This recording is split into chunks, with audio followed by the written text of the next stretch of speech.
నమస్కారం ప్రేక్షకులకు స్వాగతం. ఇంతకుముందు ఎపిసోడ్లో మనము న్యూక్లియర్ రియాక్టర్స్ భారతదేశంలో ఏ రకాలుగా ఉన్నాయి, ఎన్ని రకాలుగా ఉన్నాయి, 3 స్టేజ్ ప్రోగ్రామ్ అంటే ఏమిటి అనేది మనం తెలుసుకున్నాం.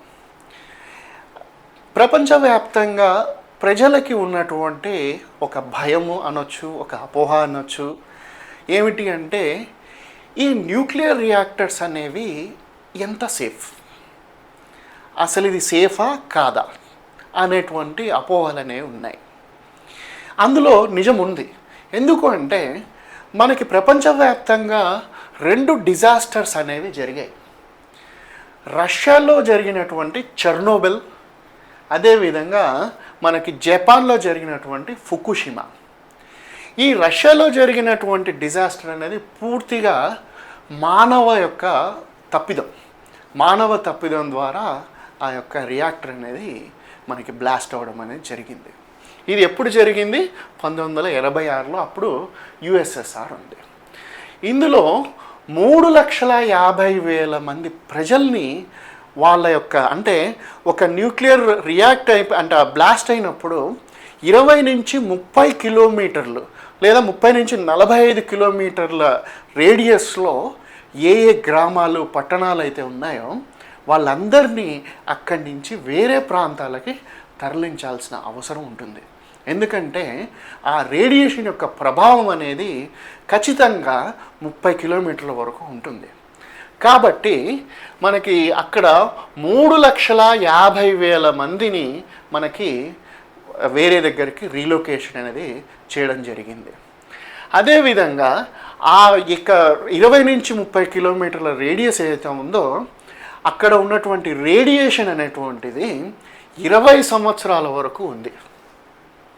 అఫీషియల్గా కేవలం 31 మంది మాత్రమే చనిపోయారన్నారు. అన్అఫీషియల్ డేటా అనేది మనకి తెలియదు. కానీ ఈ యొక్క రేడియేషన్ అనేటువంటిది 20 సంవత్సరాల పాటు ఉంది.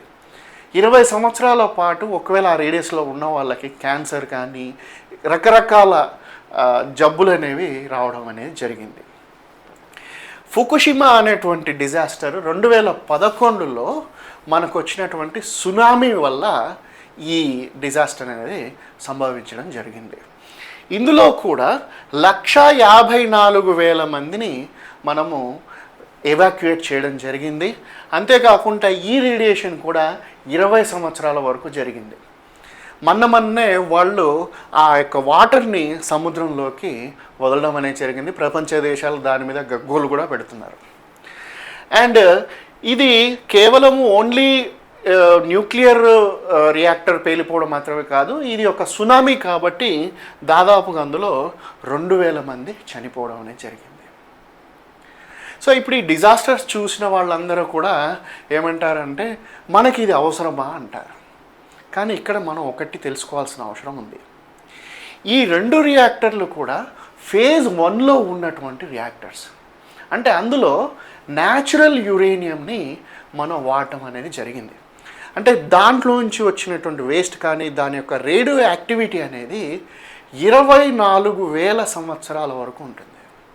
యురేనియం యొక్క రేడియో యాక్టివిటీ 24,000 సంవత్సరాల వరకు ఉంటుంది. దాని యొక్క వేస్ట్ కానీ ఇవన్నీ కూడా.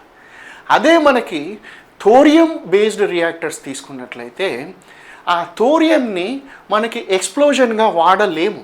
అది ఒక బాంబులాగా అంత ఎనర్జీ దాంట్లో ఉండదు. కాబట్టి అది పేలిపోయే అవకాశాలు చాలా తక్కువ.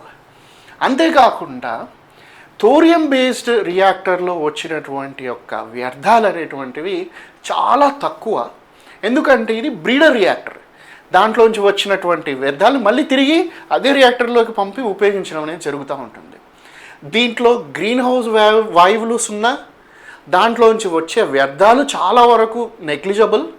ఆ వచ్చే వ్యర్థాల యొక్క రేడియేషన్ కూడా కేవలం 100 సంవత్సరాల్లో అది పూర్తిగా డికే అయిపోతుంది. కాబట్టి 3rd స్టేజ్లో ఉన్న రియాక్టర్స్ని మనం చాలా సేఫ్గా భావించాల్సిన అవసరం అనేది ఉంది.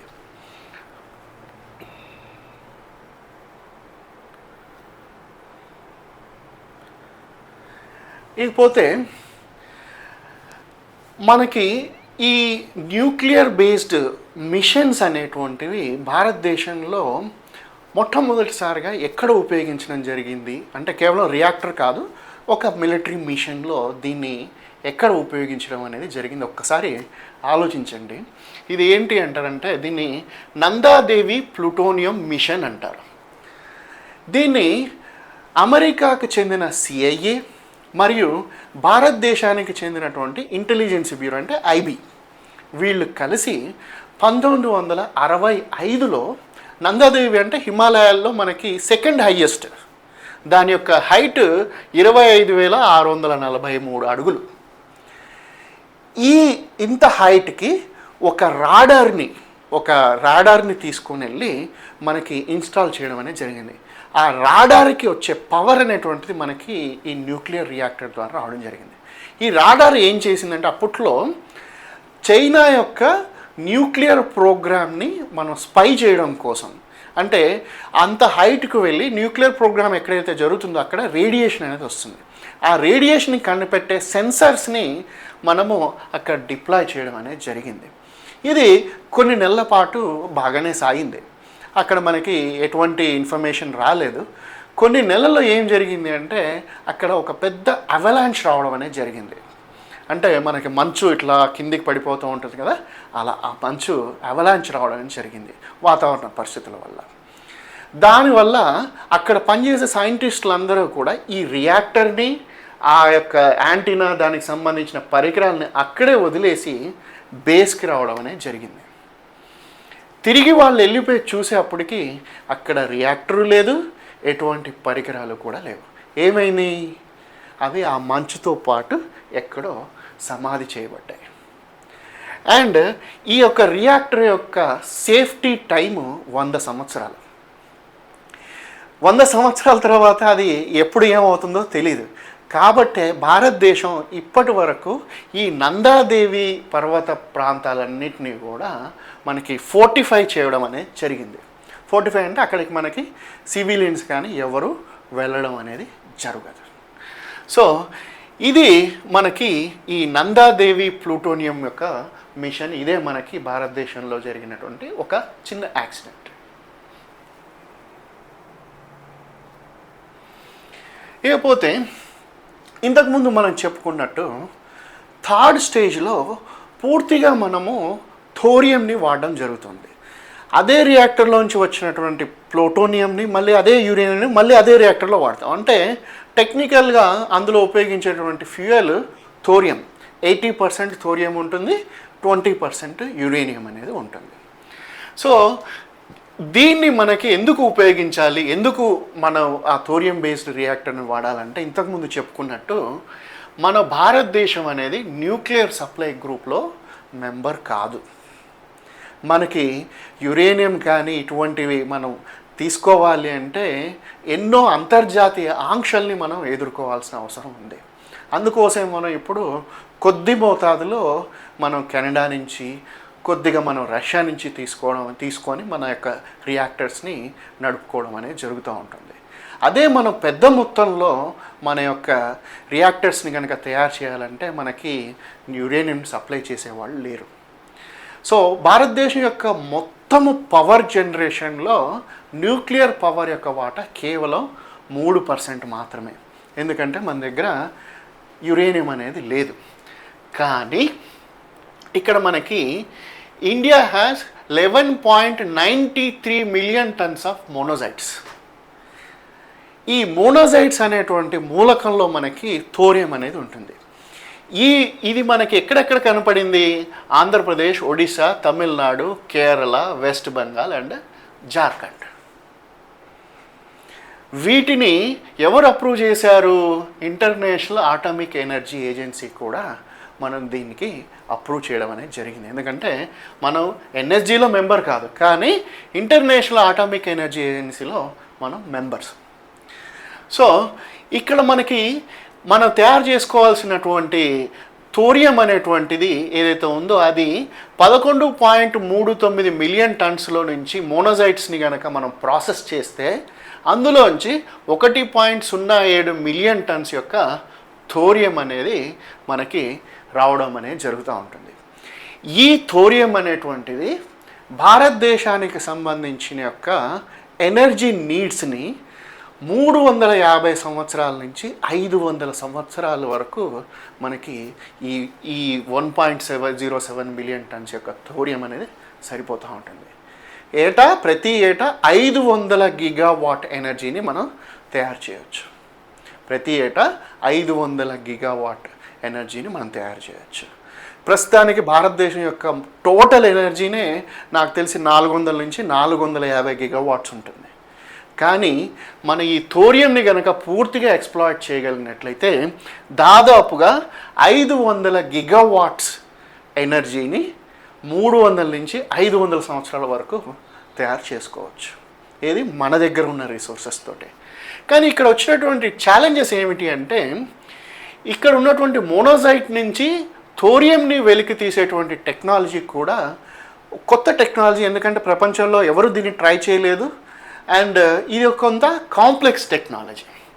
దీన్ని ప్రపంచంలో ఏ రియాక్టర్లో కూడా దీన్ని ఉపయోగించడం అనేది జరగలేదు.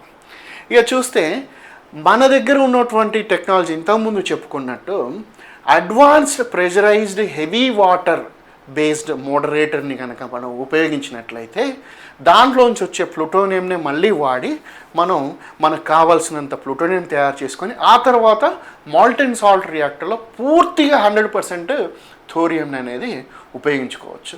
సో ఈ అడ్వాన్స్డ్ హెవీ వాటర్ అనేటువంటిది మనకి ఈ రియాక్టర్ 300 మెగావాట్స్ జనరేట్ చేయగలటువంటి ఒక రియాక్టర్ని ఆల్రెడీ మనం తయారు చేయడం జరిగింది.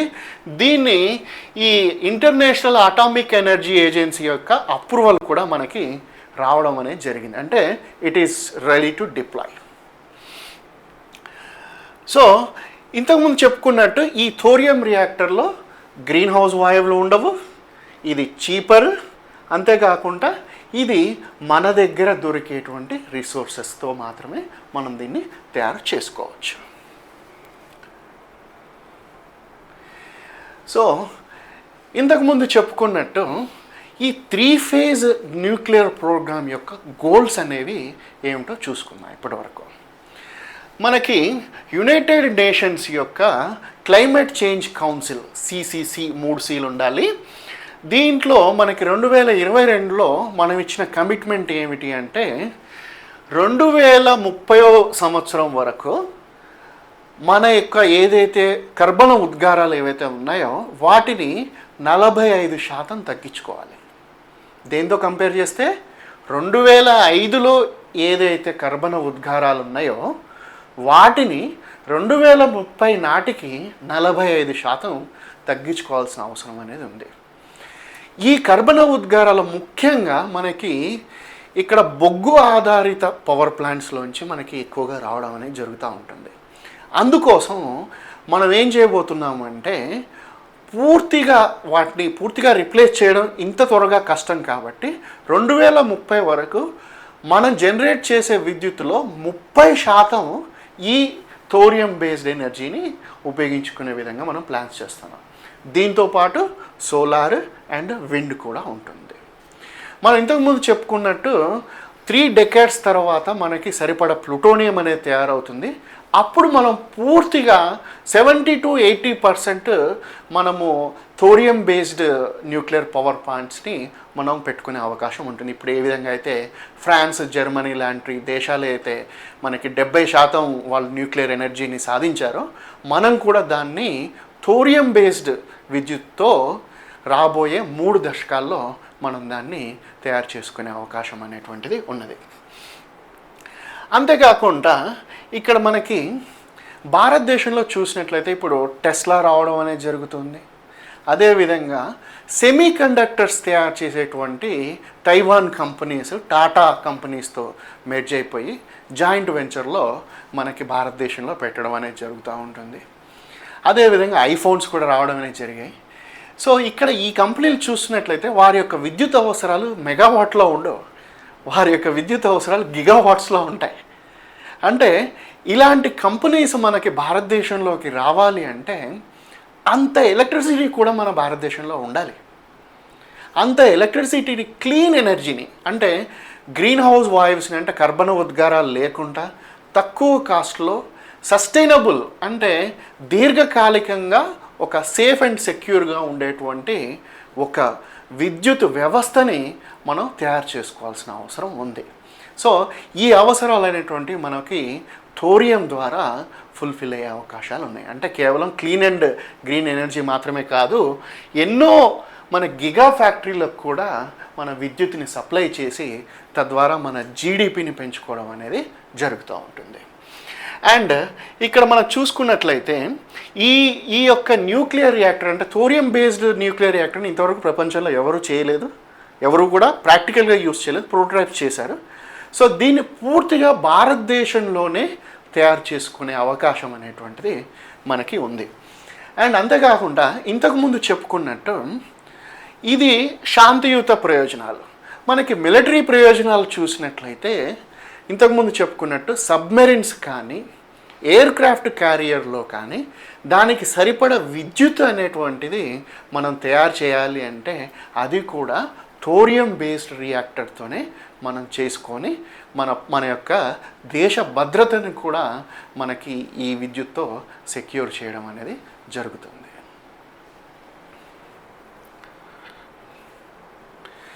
ఇక చూస్తే కొంత స్టాటిస్టికల్ డేటాని మేము ముందు ఉంచాలనుకుంటున్నాను. ఇది 2019 డేటా. భారతదేశం యొక్క పర్ క్యాపిటా అంటే ఒక్కొక్క పర్సన్ యావరేజ్గా ఒక్కొక్క పర్సన్ ఎంత విద్యుత్తుని వాడారు, ఆ విద్యుత్ ద్వారా ఎంత ఆదాయాన్ని అంటే జీడిపిని మనం సంపాదించడం అనేది జరిగింది. 2019 డేటా ప్రకారము 6,941 కిలోవాట్ విద్యుత్ ద్వారా మనము $6,689 యొక్క జీడిపి ఒక పర్సన్.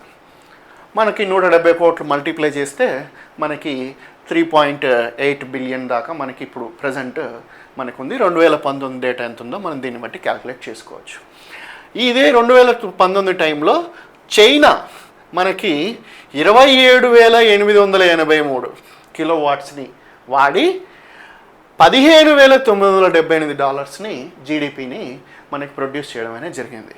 అమెరికా తీసుకున్నట్లయితే 80,750 కిలోవాట్స్ని వాడి 62,459 జీడిపి. ఇదేంటి పర్ పర్సన్, దీన్ని పర్ క్యాపిటా అంటారు. అంటే ఇక్కడ ఎంత విద్యుత్ అయితే వాడతారో అంత ఇండస్ట్రియల్ గ్రోత్, అంత జీడిపి అనేది మనకి ఇక్కడ కనపడుతుంది. టోటల్ ఇప్పటి వరకు 2022 వరకు టోటల్ ఒక దేశ ఎలక్ట్రిసిటీలో ఎంత పర్సెంట్ న్యూక్లియర్ వాడుతున్నారంటే భారతదేశం ఇదిగో ఇక్కడ 3.1లో ఉంది. అదే ఫ్రాన్స్లో చూసుకున్నట్లయితే మనకి 62.6% వాడుతున్నారు. అంటే వాళ్ళ దగ్గర యురేనియం ఉంది, ఆ టెక్నాలజీ ఉంది, అండ్ దాని యొక్క కాస్ట్ కూడా వాళ్ళకి చాలా తక్కువ అవుతుంది. కాబట్టి మనకి ఎక్కువ ఇండస్ట్రీస్ అనేటువంటి మాకు ఇండస్ట్రీస్కి కావాల్సిన విద్యుత్ కూడా వాళ్ళు ప్రొవైడ్ చేయడం అనేది జరుగుతుంది.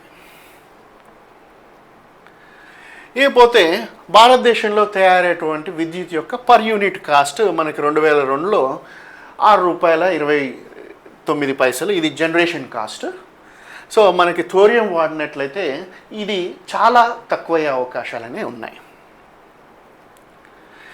ఇకపోతే ముఖ్యంగా భారతదేశంలో తయారయ్యేటువంటి విద్యుత్తులో 42% మనము ఇండస్ట్రీస్కి వాడడం అనేది జరుగుతూ ఉంటుంది. వేరే దేశాలు చూసుకున్నట్లయితే 60-70% ఉంటుంది. ఎందుకంటే వాళ్ళ యొక్క జనాభా తక్కువగా ఉంటుంది కాబట్టి. మన జనాభా ఎక్కువ కాబట్టి డొమెస్టిక్ అంటే గృహ అవసరాల కోసం మాత్రమే 26%, అగ్రికల్చర్కి 17% మనం వాడటం అనేది జరిగింది.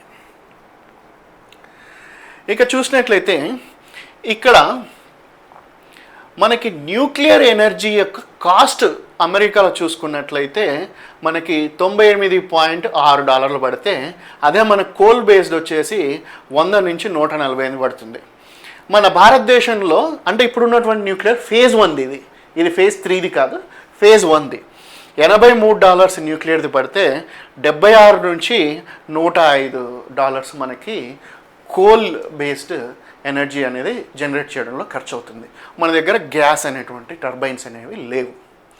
సో అదే మనం థోరియం కనుక వాడినట్లయితే ఈ $80 కూడా $80 కూడా దాదాపుగా 70% తగ్గే అవకాశాలు ఉన్నాయి. ఎందుకంటే ఇది మన దేశంలోనే దొరుకుతుంది, ఈ టెక్నాలజీ కూడా మనమే డెవలప్ చేయడం అనేది జరుగుతూ ఉంటుంది.